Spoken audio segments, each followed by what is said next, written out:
mitos. A chamada puberdade traz uma série de mudanças para meninos, para meninas, mas tem tudo aí que muda, né? Quem já passou por essa fase sabe o que eu tô falando, são as emoções, o corpo, na vida como um todo, né? E a gente sabe também que o apoio, o acolhimento da família é fundamental nesse processo. Vamos entender melhor esse assunto agora no nosso Papo de Quinta.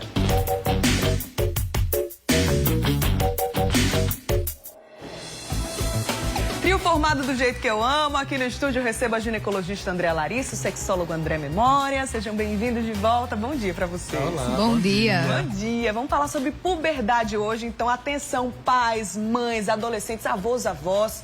Vocês podem compartilhar dúvidas, experiências com a gente através do WhatsApp do Mulher Demais, tá? Que é o 991050400. Deixa eu só provar aqui, ó. O celular tá sempre comigo, esse celularzinho aqui. É o nosso canal estreito para você fazer parte do nosso Papo de Quinta. Então, se você tem um adolescente aí em casa, não sabe muito bem como lidar com essas mudanças, essas transformações, a gente sabe como funciona, né? A gente que já passou sabe como é que funciona. Então, se você não sabe muito bem como lidar com as situações, tem alguma experiência para compartilhar com a gente, já pode aí correr para o nosso WhatsApp 991050400. Começando então com a pergunta clássica, né, doutor André? O que é puberdade? Quando é que ela aparece? Existe uma idade certa, uma faixa etária? Explica aí pra gente.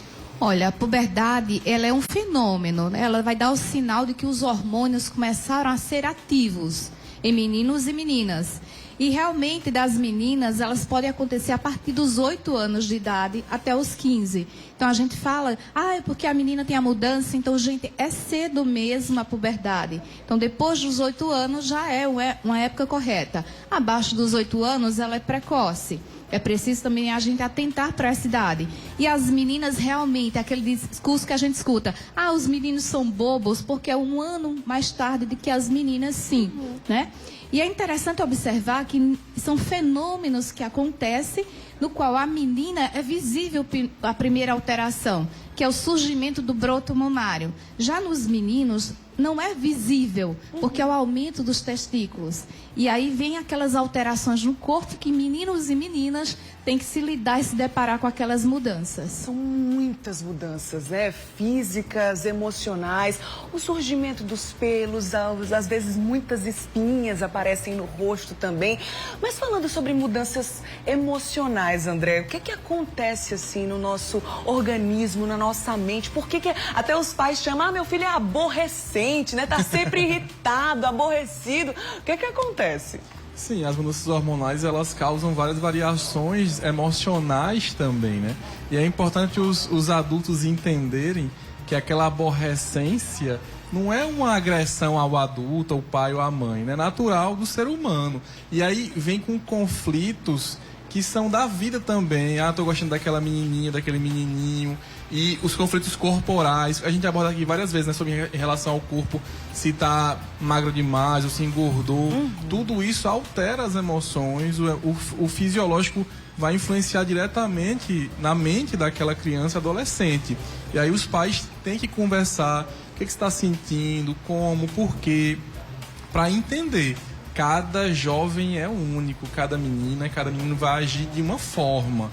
Então, tem que ter essa conversa para entender quais sentimentos passam pela cabeça daquela criança ou adolescente e aí saber o que fazer. Direcionar para um profissional, para que ele possa orientar aquele pai ou aquela mãe. E não ficar brigando por questões naturais, né? Até porque pais, mães já passaram por essa situação. Eu acho que quando a gente estava vivenciando a puberdade, obviamente, a gente não tinha muito esse discernimento, né? A gente está passando pela puberdade. Não faz sentido.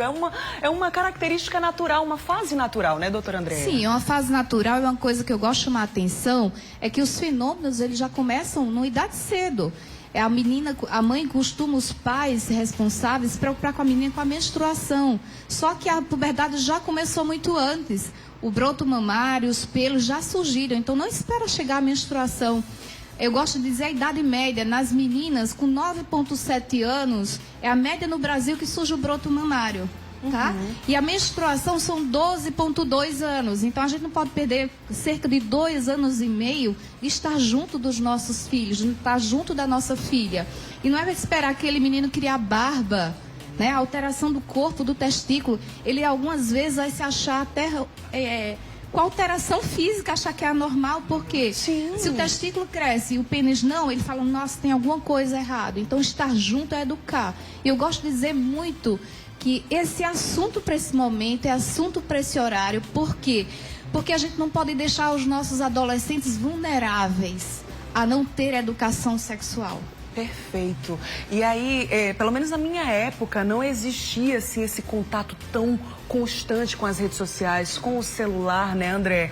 Como é que os jovens hoje em dia lidam com esse fenômeno que é a internet? Eu acho que não tem como desvencilhar jovens do celular. Como é que fica essa situação, inclusive nessa fase da vida, onde costuma aparecer também, por exemplo, bullying, né? Na internet, na rede de amigos. Como é que fica essa questão do uso do celular? Como a Andréa falou muito bem, os pais têm que ficar atentos aos seus filhos e dialogar sempre. Quando existe esse vínculo forte, esse diálogo aberto o tempo todo, fica muito mais fácil de orientar e monitorar os seus filhos e filhas em relação a isso. E é importante dizer, pais e mães, vocês não vão conseguir controlar as crianças e adolescentes o tempo todo. Então, quando você orienta, ele vai conseguir ou ela vai conseguir usar o celular e saber o que fazer, porque, olha, inevitavelmente vai chegar um vídeo, vai chegar uma foto, vão pedir um vídeo, vão pedir uma foto, que provavelmente vai ser algum tipo de crime. E aí, como é que os pais podem orientar quanto a isso? Mais uma vez, conversando com seu filho e filha, orientando. Uma relação de confiança, porque vai né? acontecer, vai acontecer. E aí, se a criança ou adolescente está bem orientada, ela vai saber o que fazer. Eita, olha, isso aconteceu, então o que é que eu posso fazer? Diante desse site, diante desse pedido de alguém desconhecido, um amiguinho da escola, porque se não souber o que fazer, a chance de fazer algo errado é muito maior. Muito maior. Por isso que a gente sempre bate na tecla aqui no Mulher Demais a importância do diálogo. As relações precisam de diálogo, ainda mais quando a gente está falando de família, pais, filhos, enfim. A gente já recebeu aqui várias perguntas no nosso WhatsApp. Vou deixar uma aqui no ar, porque daqui a pouquinho a gente volta para responder as dúvidas dos nossos telespectadores. Uma mãe, certamente, né, aqui dizendo que o filho dela já tem 10 anos e ela disse que tem um jeitinho de hominho já, que já perdeu a infância. Ela quer saber se isso é normal. Vou deixar aqui com vocês. Essa dúvida daqui a pouquinho a gente volta a conversar. Pode ser assim? Combinado. Ó, gente, vamos mudar de assunto aqui rapidinho. A gente sabe que a situação